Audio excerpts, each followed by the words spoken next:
Barang siapa beramal ia akan sesuatu daripada taat dan menyangka ia seseorang bahwa sungguh seseorang itu ikhlas ia pada demikian buat taat, maka hendak mentes akan dirinya. Maka jika datanglah baginya seseorang barang yang menegah ia barang akan seseorang daripada demikian beramal dan merasa gundah ianya seseorang di atas tidak mengerjanya amalan, maka dianya itu ikhlas, dan jika tidak maka tidak ikhlas. Getanya kata beramal saboh buat taat lamati itu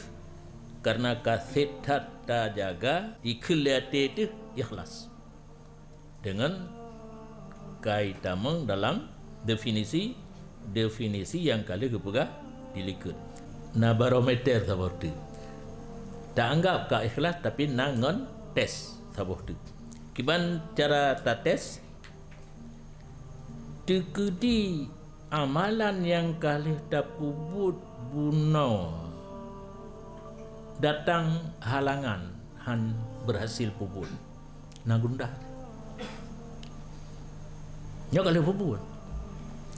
kali pubut lam ati tu kana ikhlas nangan tes sabah tu ku ikhlasnya betul puhana tekedi yang kali tak pubutnya berhalangan sampai hana jadeh pubut pakipan ati narasa gundah menyona rasa gundah karena han tatu mengpubut betul ikhlas buat yang kata pubut kuno wa illa fala menyo tenang mentang hana jadeh alhamdulillah bahkan lebih senang kan.